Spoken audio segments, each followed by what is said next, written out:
आप देख रहे हैं कमाई का अड्डा। बाजार की चाल आपकी स्क्रीन पर लेकर आते हैं। आज इतिहास रचता मार्केट, लेकिन ऊपरी लेवल से कुछ हल्का ज़रूर हुआ है। हमारे साथ इस बीच बिग मार्केट वॉइस में आज कंप्लीट सर्किल के मैनेजिंग पार्टनर और CIO गुरमीत चड्ढा है।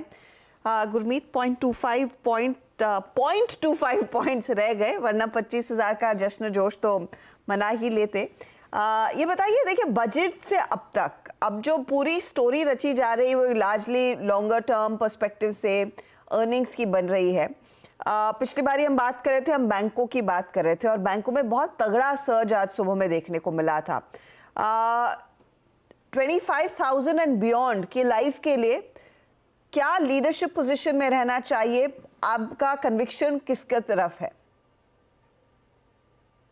देखिए, आई थिंक अगर आप अर्निंग्स देखें तो थोड़ा सा सॉफ्ट रहा है इस क्वार्टर, चाहे जो हैवी वेट्स है, रिलायंस हो, एचडीएफसी हो, आईटी कंपनीज मिक्स बैग रहा है। टीसीएस इन्फोसिस अच्छा था, बाकी थोड़ा सा सॉफ्ट रहा है। तो मुझे लगता है थोड़ा सा जहाँ पे सिमिलरली बैंक्स में आईसीआईसीआई आई थिंक लीडरशिप ले रहा है।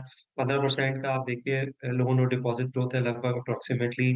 एनआईएम 4.4 है जो कि काफी हेल्दी है, और ऑपरेटिंग प्रॉफिट आप देखेंगे तो 15%। जो एक कंसिस्टेंसी हम पहले एचडीएफसी में देखते थे वो आईसीआईसीआई क्वार्टर ऑन क्वार्टर दिखा रहा है। तो मुझे लगता है कि जो प्रीमियम मल्टीपल है 3-4 बुक वैल्यू का, वो कमांड करेगा। 1200 लेवल्स पे है आई थिंक, तो वो रहना चाहिए। एसबीआई के नतीजों का मुझे इंतजार रहेगा। मुझे ऐसा लगता है कि अगर अच्छे नतीजे आते हैं तो थोड़ा सा पीएसयू बैंक, जो स्पेशली टॉप 2-3 पीएसयू बैंक्स में, और हो सकता है री रेटिंग जारी रहे। दूसरा मुझे लगता है थोड़ा रीबैलेंसिंग करना जरूरी है, जहाँ पे स्पेशली प्रॉफिट 3-4-5x हो गया है, चाहे वो डिफेंस हो, रेलवे हो, कैपिटल गुड्स हो। आप अगर एबीबी देखें या बहुत सारे कैपिटल गुड्स देखें, वो 80-100 के पी पे हैं। तो अगर आप पेरेंट कंपनीज को देखेंगे ग्लोबली, वो 20 टाइम्स, जैसे एबीबी का मैंने एग्जांपल दिया, पेरेंट का वैल्यूएशन 100 बिलियन है, इंडिया का वैल्यूएशन ऑलरेडी $25 बिलियन हो गया आपका, जो सब्सिडी है। तो थोड़ा सा मुझे लगता है कि अगर हम रीबैलेंसिंग करेंगे थोड़ा सा पोर्टफोलियो को, और वहां रहे जहां अर्निंग ग्रोथ एकदम स्ट्रांग है। 25,000 का लेवल थोड़ा सा मुझे लगता है वैल्यूएशन वाइज थोड़ा सा फेयर प्लस जोन में है। तो एडिशनल एलोकेशन थोड़ा सा कंजर्वेटिवली करें तो बेहतर। ओके, तो थोड़ा सा संभल कर ट्रेड करना है इस समय। गुरमीत, तो ऑयल मार्केटिंग कंपनियों पर मैं आपकी राय लेना चाह रही हूँ, क्योंकि आज एक interesting move of course HPCL BPCL दिखा रहा है। IOC में तेजी, और एक तो UBS का वो अपडेट जहाँ पर 20% की अपसाइड की बात कर रहे हैं कि रिफाइनिंग से कंपनियां मार्केटिंग की तरफ शिफ्ट होंगी तो वहां पर एक अच्छा सर्च देखने को मिलेगा। दूसरा, ये जो PNGRB ने टैरिफ रिवाइज किया है पाइपलाइन प्रोडक्ट पाइपलाइन कंपनियों के लिए, वो कितना और एडिशनल प्ले दिखा सकता है, क्योंकि तीनों स्टॉक्स दरअसल फ्लेवर में है। क्या ये तेजी की स्टोरी रची जा रही है इस समय?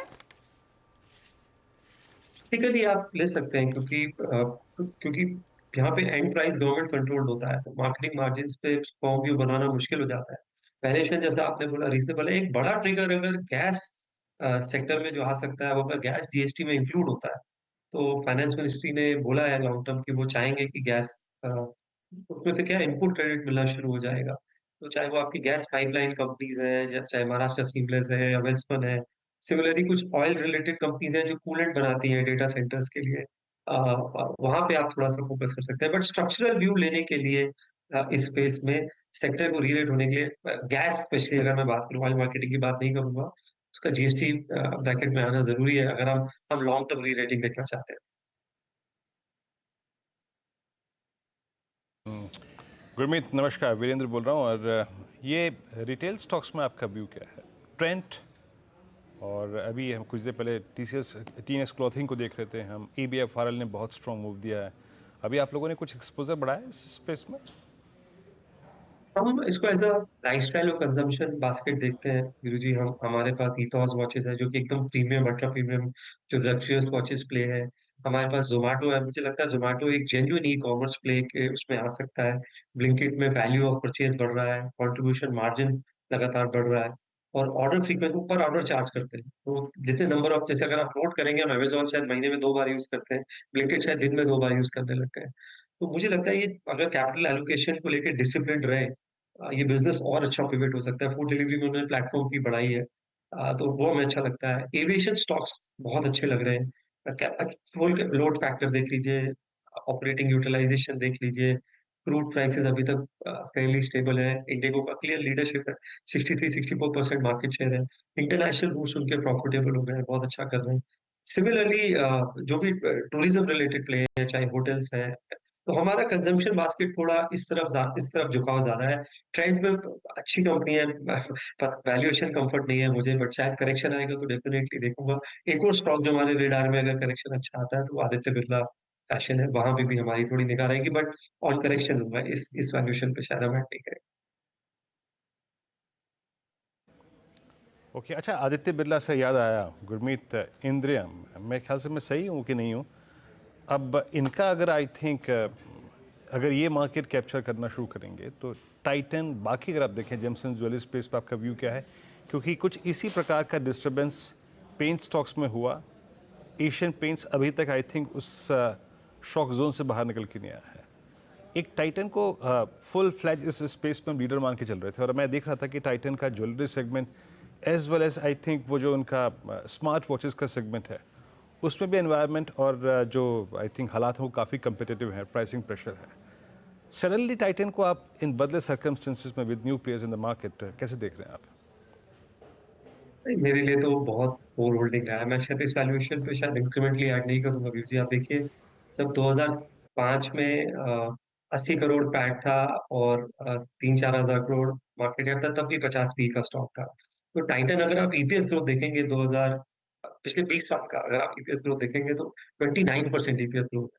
तो अगर आप कोई कोई कंपनी अगर 25-30% अर्निंग कंपाउंड कर सकती है, तो वो एक कहते हैं टर्मिनल वैल्यू मिलता है जिसमें आपको मैसिव पी रेटिंग मिलती है।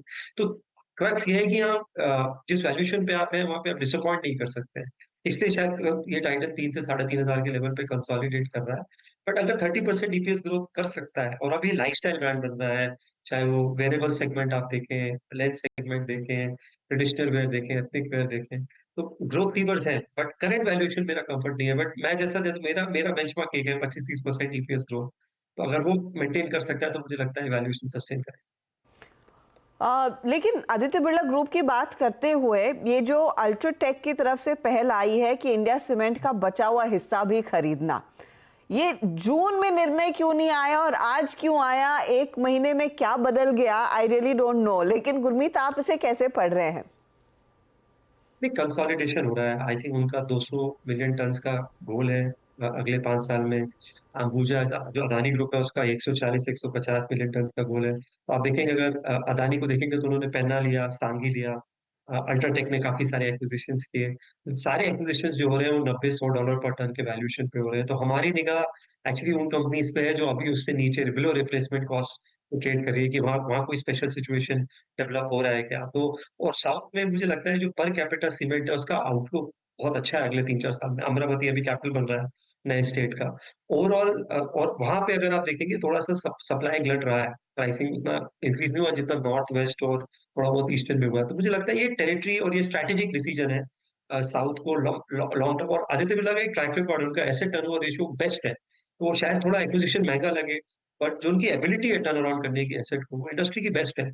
चाहे वो फ्यूल एफिशिएंसी से रिलेटेड हो, चाहे इंटीग्रेशन से रिलेटेड हो। और सीमेंट हमेशा एफओआर बेसिस पे सेल होता है, तो आप जितने नजदीक होंगे ज्योग्राफी के उतनी आपकी एफिशिएंसी इंप्रूव होगी। तो मैं मुझे लगता है लॉन्ग टर्म कंसोलिडेशन है। एक बार जब कंसोलिडेशन आएगा तो फिर प्राइसिंग और इंप्रूव होगी, तो शायद टॉप प्लेयर्स और अच्छे लगने लगेंगे। अभी शायद निगाह उन प्लेयर्स पे है जो शायद एक्विजिशन टारगेट हो सकते हैं। गुरमीत, आई एम श्योर आप और डिटेल में पढ़ेंगे, लेकिन ओला इलेक्ट्रिक, द प्राइसिंग और वैल्यूएशन अट्रैक्टिव लग रहा है क्या? मैं बहुत ज्यादा कन्विंस नहीं हूँ। मैं मेरा मेरा नजर थोड़ी Hyundai पे है, आईपीओ पे, क्योंकि मुझे लगता है वो सेकंड लार्जेस्ट प्लेयर है, मार्केट शेयर है, और क्रेटा से उनका मार्केट शेयर इंप्रूव हुआ है, नए लॉन्चेस किए हैं। अभी आपने देखा होगा जो होंडा ने एलिवेट ब्रांड बनाया इंडिया के लिए, वहां पे जापान में ज्यादा एक्सपोर्ट हो रहा है इंडिया से। तो ये जो फॉरेन मेकर्स की जो इंडिया मेड कार्स हैं, इस थीम पे हमारा फोकस और उनकी जो वैल्यू चेन ऑटो एंसिलरीज उस पे ज्यादा। इनफैक्ट इस पर एक लंबी चर्चा आपसे जरूर करेंगे कि आपको क्या नहीं पसंद आया ओला इलेक्ट्रिक में, but we leave that for another date. Thank you very much Gurmeet, हमारे लिए समय निकालने के लिए।